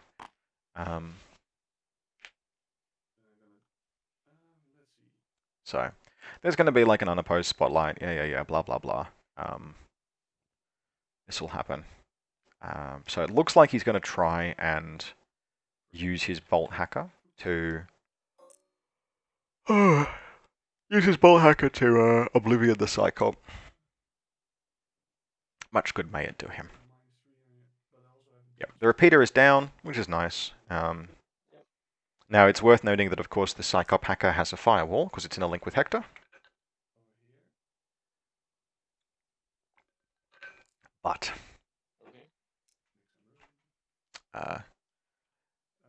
Bolt will be burst 2, Psychop will be burst 1 back.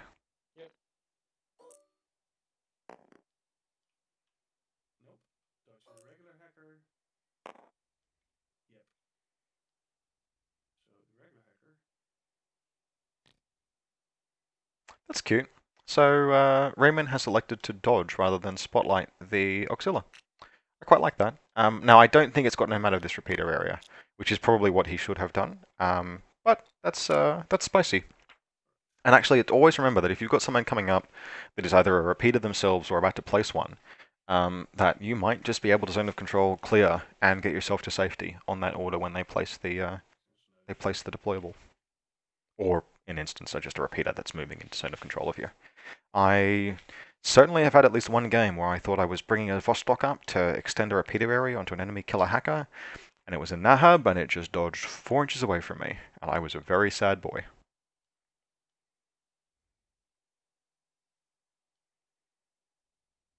Okay, let's see what we do as the NCA player next.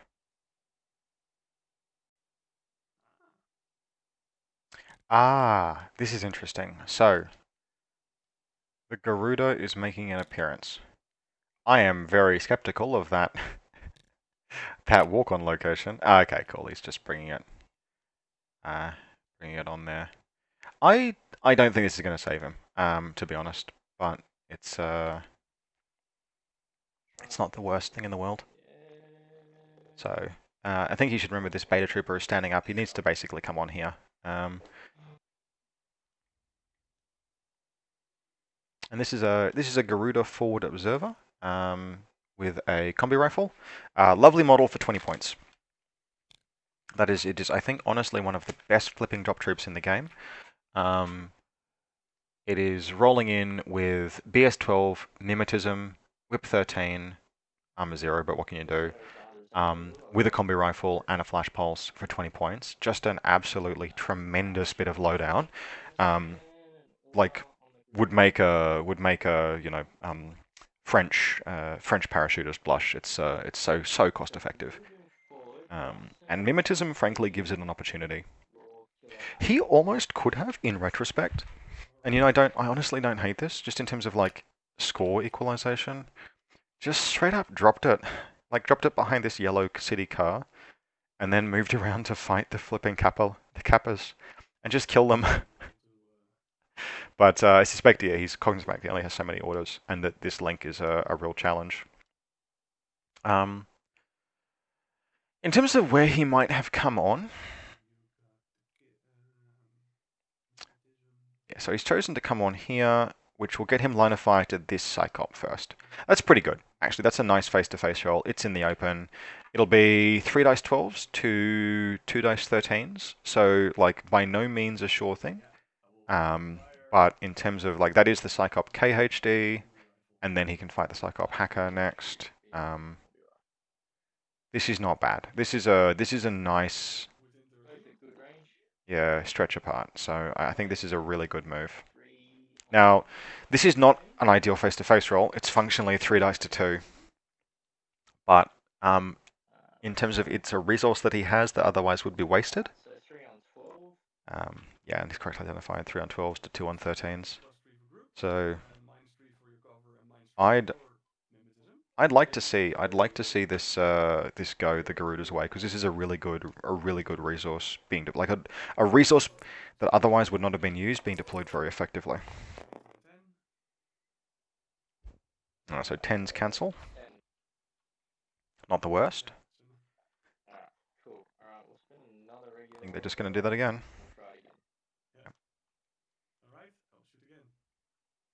Alright, Garuda, I'm rooting for you a little bit here in the interest of an interesting game. Alright, a hit gets through. So, Psychops are only armor 1. Unconscious. Alright. The game is afoot. So, it next will fight the other Psychop, and this is the same face-to-face roll. But he's choosing not to. He's choosing to activate his hacker and try and fight the Psychop. I think it would have been better to just carry on this fight. Have the Garuda fight the Psychop, have the Garuda fight the Beta Trooper, have the Garuda fight, just fight until it dies. Because you potentially, if everything goes really well, you could potentially kill Hector. You won't. It's going to be like you're going to run out of luck before that happens. But it's not a bad face-to-face roll. Still, he's going to try and break the link. So this will be 2 dice 9s to 1 dice 13s.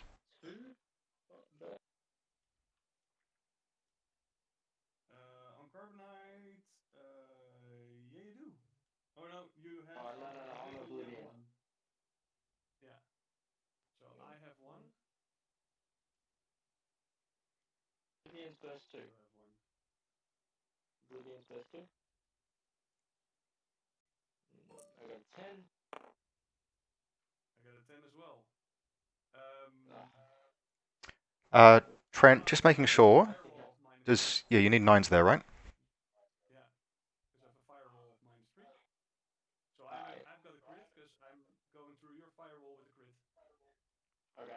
Okay, so that's been a bad face-to-face roll. Yeah, and we've sort of seen what has happened here. I had to jump in real quick to talk to them. So because the bolt's 2 dice on 9s versus 1 dice on 10s back, the bolt actually, so the Psychop has rolled a crit, which means the bolt is probably isolated. So we got some saves, and it gets thoroughly oblivioned. It can reset out of that, not easily, on like a 3.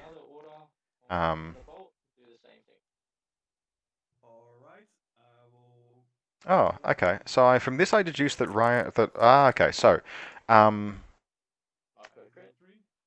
you didn't, Trent. So okay, I've just deduced from Raymond has attempted to elected to carbonite rather than oblivion back, and I think that's a mistake because that bolt's BTS is massive and it's through a repeater. Double action on 13s is not as good as single shot on 16s. Yeah, okay. So Trent is throwing good money after bad here. I actually really like this. This Garuda is fantastic. Just move it out and fight the Psychop Hacker. If you knock that unconscious, then that's the link down. And you can actually potentially, like, at that juncture, kill the Beta Trooper. Or knock it unconscious and prone.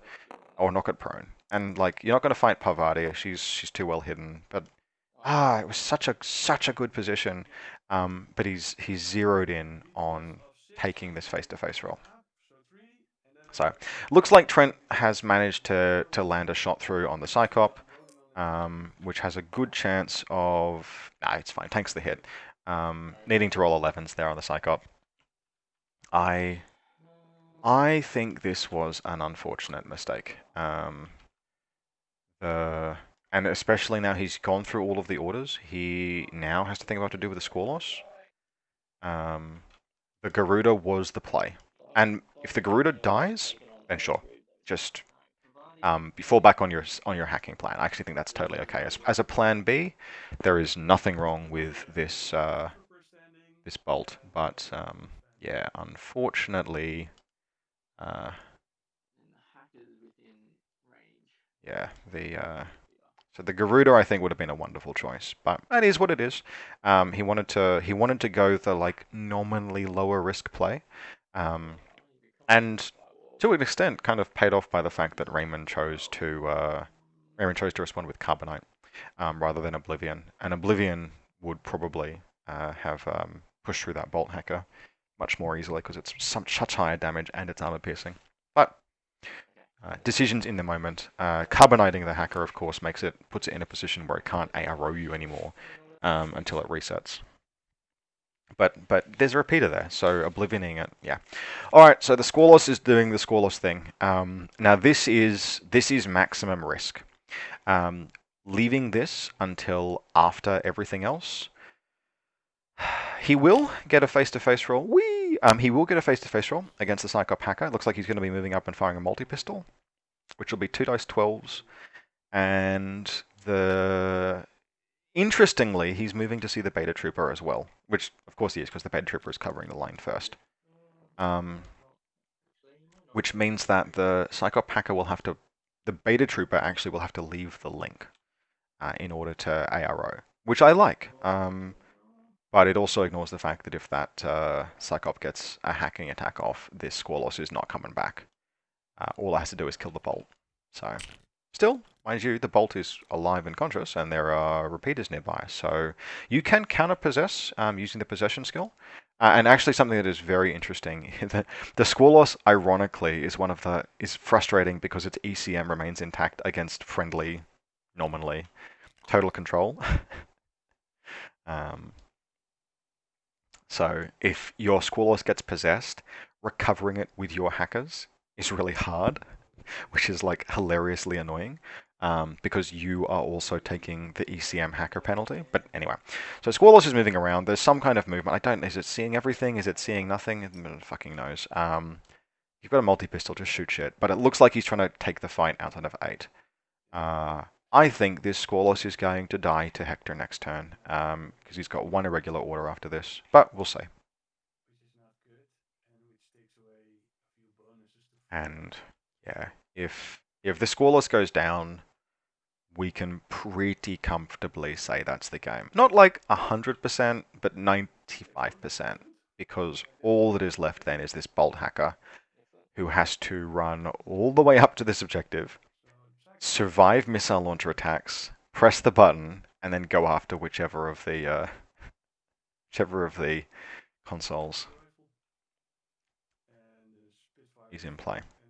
And frankly, this score loss could kill both of these things that it's seeing right now, and it would not be a huge issue. It would not nearly be the end of the world, because as long as Raymond has enough stuff to gum up the final turn and just do a little bit of damage, then he's locking NCA. You can lock NCA out of the game at this point. We'll see. Yep, right. So it looks like a HMG is going in.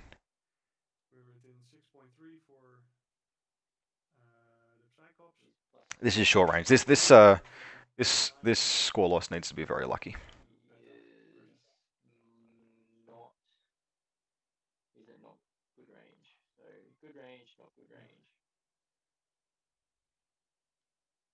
Both are shit range. What are you firing with? Multi-pistol. This is some extremely short range gunfighting. Yeah, no, we can see there's 6.3 and like 7.9. So the Beta Trooper will be doing 2 shots on 10s. The Psychop will be doing 2 shots on 16s. The Squallows is firing back on 5s. So this is a volley of crits situation, is what this is. But he is at least only getting shot. -9, so it's 2 on 6. So we've got one hit landing through in the first instance. Squalus is looking for a crit, doesn't score it, takes a hit. I do not. So 1 armor set. No, it's a Squalus. I mean, it's made of tag, but 13, not that scary. it's also out of cover. Even combis will eventually threaten a Squalus if it's out of cover. Takes a wound. Okay, he takes the wound.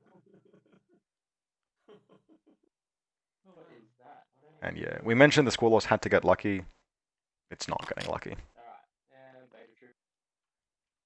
Same deal, 5s. Troopers on 13s. 2 3s is good, except the Beta Trooper is on 16s. 2 hits, yeah. Strength of the weapon?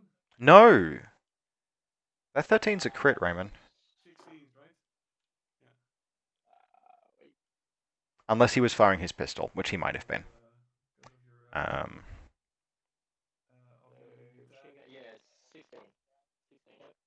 Yeah, then I'm rolling on 11s. Why is Raymond rolling armor rolls? He beat the face-to-face roll. Oh well. Beta Trooper makes both saves. So that's still a good outcome. So, and he will stay standing as a remote presence. What? Okay. I'm going to make a minor point of order that Raymond just mentioned. Raymond said that the Beta Trooper would stay standing because it has remote presence. Remote presence is not courage. However, the Beta Trooper has courage. And to my knowledge, there are no models with remote presence that do not also have courage. Except Hollowmen, who have religious troop rather than courage. Alright, so the Squalus is pulling all the way back. This is not an optimal position, let's be honest. It's going to take gunfights again. It will be at least in better range this time. But the position that is being set up here is one in which the Squalus is never going to have enough orders. Next turn it will maybe have 8 orders to spend. It is not going to be able to push a button and kill a console with 8 orders. And doing so would not even... You'd have to push a button, kill a console, and secure the HVT to tie the game. Which, 8 orders, is not going to happen in 8 orders. So the team leader, that's the hacker, isn't it? So... The hacker is the team leader, yeah. Okay. Because he was We'll last. put 3 onto... Yeah. So we'll put 3 onto the hacker. So at this range, the Squalus has got a much better chance of killing the Psychop, because it's not in neg 9 anymore, with mimetism, cover, bad range. So it's got at least chance of breaking the link, but frankly what happens at this point is that Hector kills it.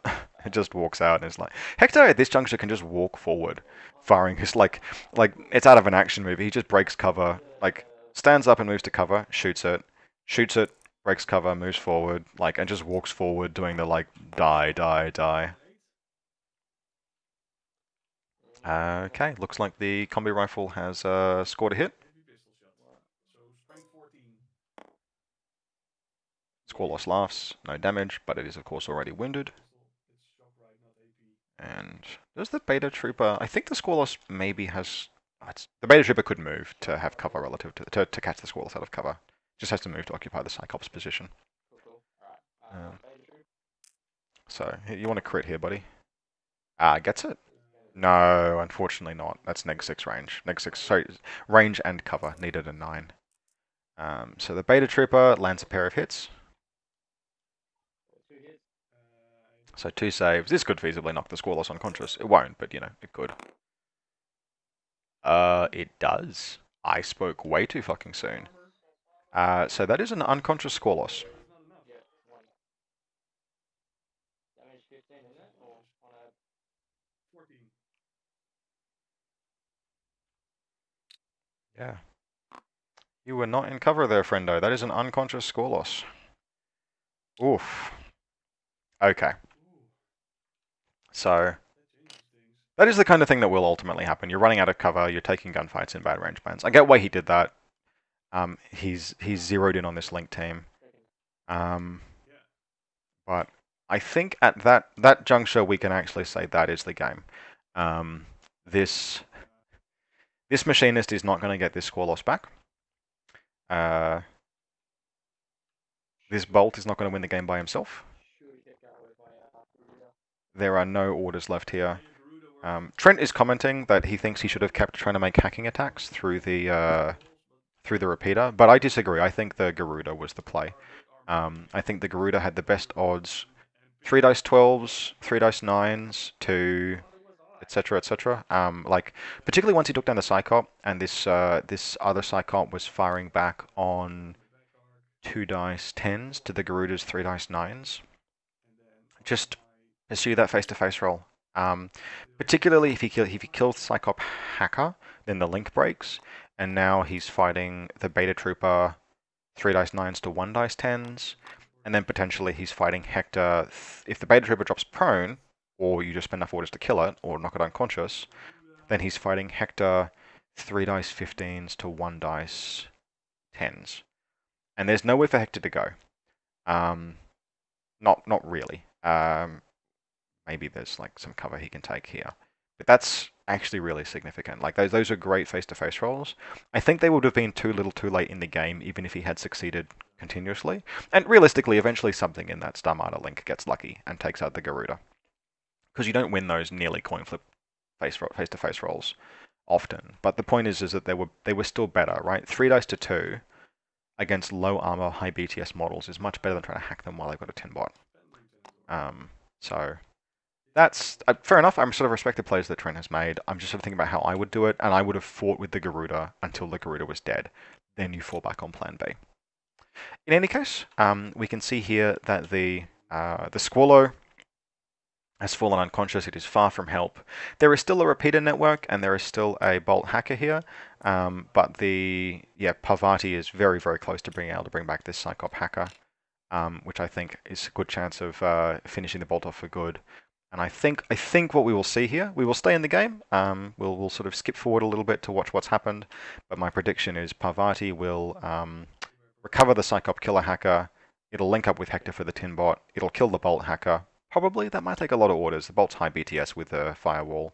But fundamentally, Trent just does not have enough resources and orders on the board, and he hasn't yet pressed a console, which means there's no Hail Mary play. He is gated by the scenario to accomplishing what it is that he needs. Like he's got to get that console activated before anything else can happen. Jumping ahead slightly, the link is kind of just doing predictable things. The Beta Trooper has pulled down the Garuda Tact bot, and they've broken clear, and Parvati has picked the Psychop KHD up, took a command token reroll despite her whip 15, and then another command token to rejoin the link. But now there is a link formed. We have a Tinbot KHD as the leader that'll be pulling away from this repeater and probably putting an end to the Bolt hacker.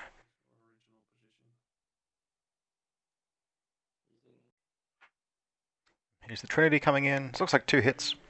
2 hits get through in the Bolt. Now the Bolt's BTS is very high. It's 6 plus 3 for the firewall. So fairly solid numbers actually. But a 2 will fail, which will knock the Bolt unconscious.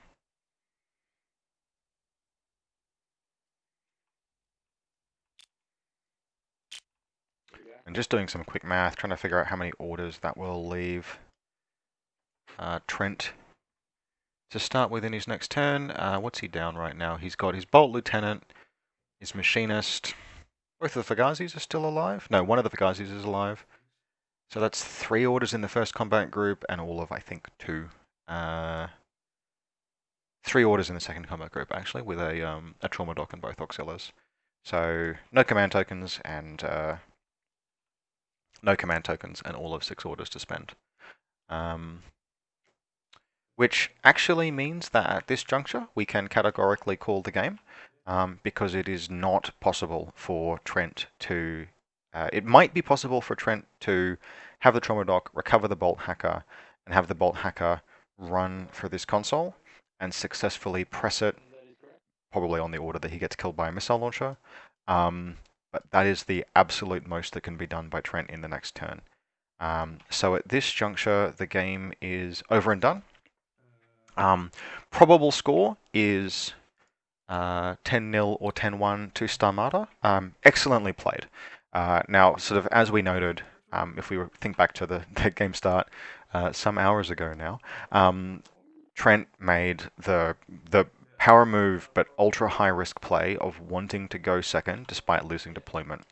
Now, if we stop and we analyze that, I'm skeptical of that in Mindwipe. Mindwipe does not have end of turn scoring, and what I know what Trent wanted to do, because he mentioned it to me, is he wanted to just play a long kind of a control-y attrition game.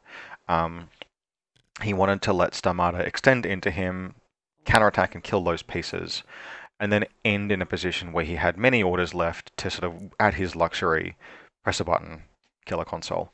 But it's so high risk to give, particularly Starmada, right? Like Starmada right now have two functional list archetypes. They have a Hector core and then something involving a Zeta that Starmada players are still kind of figuring out. And you don't want to give either of those first turn off a deployment advantage. And that is ignoring the fact that Andromeda exists in Starmada, which you especially like. If she's in the Starmada list, she's the reserve drop, and if you can't counter deploy Andromeda, you can just lose the game. Now, as it happened, she only killed two pieces, and one of them was recovered by the Pan-Oceania player the subsequent turn, at the cost of a couple of orders. But that risk that was born by letting Andromeda reserve drop after everything else had gone down on 16s took some nerves of fucking steel, and I respect that Trent was able to like roll the one in, like force the 1 in 4 double shotgun hit, take her out, and put her down. I think you can risk, like if you win the roll, you can pick deployment against Starmada. You reserve drop your Peacemaker, and you set the Peacemaker up to cordon her off. Or if it turns out they don't have Andromeda, and the reserve is like a tag or something else super heavy, fine, you deploy the Peacemaker. It's a fantastic reserve drop. It either hacks or it like locks things down with its flamethrower and shotguns. But by God, if you are playing against an army with the reserve model power of something like Andromeda, you cannot make the power move, because you are just praying that either your opponent doesn't really know the angle to take with Andromeda, and her angles are big, or you're praying that your opponent whiffs the infiltration roll and rolls a 17, which is it's kind of like rolls a 16. Andromeda needs 15s to infiltrate, but still. So I think Trent took a massive risk, was only lightly punished for it, but there was really no reason to take that risk. If you're playing Pano and you want to be the person who controls the game flow, then go first. If you're going first, then the score loss is a comfy reserve drop. Assuming Raymond has similar deployment, well then, yeah, cool. You just position your score loss to kill those two missile launchers. You're already 2 orders up. You make some attacks. You press a button. You do things at your leisure. It's a much more comfortable game. So ultimately, I think that was the mistake. The decision to make that power play and give up first turn after losing the lieutenant role was sort of like the core thing that don't do that. Change that next time. Otherwise, I think Trent's deployment and counter deployment, to the extent that he was able to, really well done. Like there's obvious expertise here in how he chose to play. And like everything was positioned. You, with the exception of Andromeda coming down and nothing being there to stop her, you could almost have looked at Trent's deployment and said, "Oh, that's a good counter deployment." But unfortunately, Andromeda got the drop, and that was like so much damage done. And then on top of that, Raymond played very well. There was this maneuver, this sweeping maneuver with Hector, really fantastically executed. And this link has won the game. This Hector is in the opponent's deployment zone. Actually, and I should stop really saying Hector is this, Hector is that. Hector has barely had a gunfight this game. He's been 3 orders per turn, and that's that. This Beta Trooper, Parvati, and the Psychop did all of the work. And that speaks to a really effective link. So we're going to sort of potter around just a little bit, but we'll call this an end here very, very soon, because sort of as noted, this is going to be a 10-1 win or 10-0 win to Starmada. There are simply not enough orders. There just categorically are not enough orders left for Trent to accomplish objectives. So this has been recorded for the RAL League, Remote Access League. ATM machine. This has been recorded for the Remote Access League. Links to the Discord server will be in the show notes. The Remote Access League has a new server now. There's a new season starting soon, which you can register for. Includes painting competitions and other things. And there is, as noted, also a team competition coming up. In addition, if you'd like to have your games commentated, and like you're comfortable, you're comfortable with me sitting here and talking and being like, oh, this is different, or this is done well, and being a talking head in the background. Again, it's unobtrusive. I'm muted. The players can't hear me. But you're interested in that? I would love to have people put their hands up to have games commentated. Otherwise, everyone, thank you so very much for watching.